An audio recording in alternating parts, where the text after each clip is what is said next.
Bonjour à tous, namasté, c'est Gilles Mansillon et je reviens à vous aujourd'hui pour juste amener deux trois petits commentaires en plus par rapport à la vidéo que j'ai faite hier sur la loi de l'un.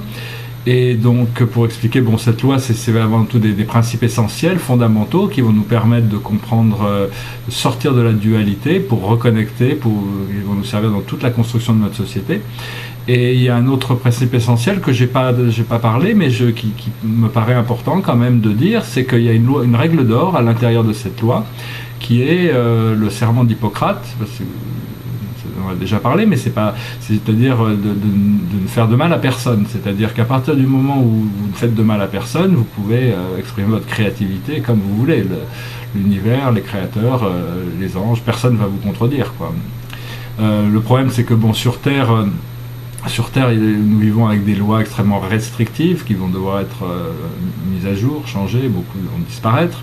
Et on va se rendre compte que bon, en réalité, il y a une loi divine qui est là, qui est une force vivante, qui inclut toutes les choses et tous les êtres, qui travaille à l'intérieur et à l'extérieur de tous les êtres et toutes les choses, qui force l'évolution dans la bonne direction quand le moment d'avancer vient. Et donc cette force c'est une force qui dépasse tout ce qui peut être expliqué ou tout ce qui peut être introduit ou toute discussion linéaire, mais c'est une force vivante qui transporte une intelligence qui prend en conscience toujours le plus haut bien de tous et tous les plus hauts biens individuels y compris. Et donc bon, cette loi, on ne peut pas vraiment sortir de cette loi, bien que sur Terre, dans les plans supérieurs de l'univers, les gens sont conscients de cette loi, alors qu'ici sur Terre, nous ne la connaissons pas.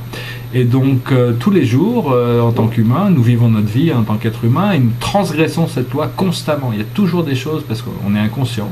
Et donc cette loi, on va devenir plus sensible, parce on va être informé aussi. Bon, cette loi a déjà été exprimée de maintes manières, hein, les 10 commandements, le Coran, enfin bon, il y a toutes sortes d'aides qui nous ont été envoyées d'en haut pour quand même aider un petit peu les hommes à comprendre le fonctionnement de cette loi. Mais enfin, ça va prendre un petit peu du temps, mais la loi n'est pas bien qu'elle existe elle passe à travers le temps. C'est une loi qui est connectée à l'infini, qui est connectée au-delà du temps, et donc elle trouve toujours le bon moment pour agir, puisque bon, elle peut agir à n'importe quel moment, mais elle n'est pas limitée par le temps.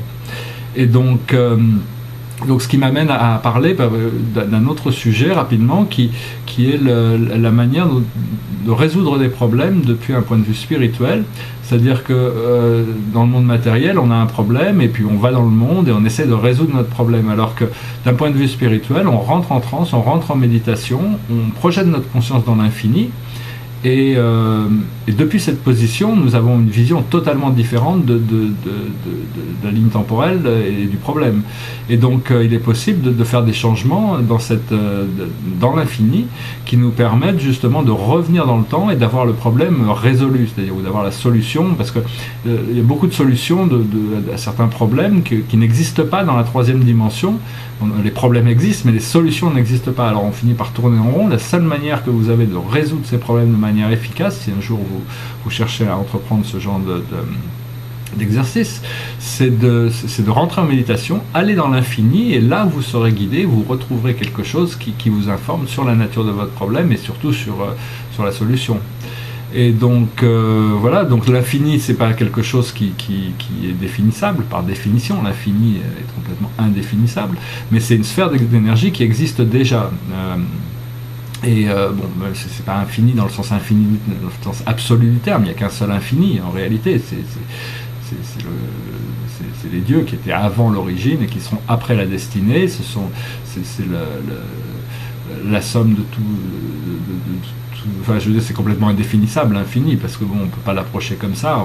On doit approcher à travers la suprématie, à travers la bonté, à travers la beauté, à travers la vérité. Et puis après, on avance, on transcende, on approche des réalités ultimes. Et puis après, on verra, en se rapprochant de l'absolu, on pourra peut-être un jour comprendre l'infini. Mais enfin bon, il y a vraiment que Dieu qui connaît l'infini, parce que pour tous les autres êtres, à part à ma connaissance, hein, tout ce que je vous dis, ce sont mes idées, mes perceptions. Hein, sont pas et donc pour moi, il n'y a vraiment que le Fils éternel et l'Esprit infini qui connaissent vraiment l'infinité de la première source, du Père universel, quoi. Parce que bon, ces êtres partagent tout entre eux, mais bon, ils partagent pas tout avec tout le monde, quoi. Heureusement, parce que sinon ça nous priverait de grandes découvertes. Voilà, je vous souhaite un bon voyage de découverte si vous choisissez d'explorer ces plans intérieurs. Et puis, je vous dis à très bientôt. Namasté.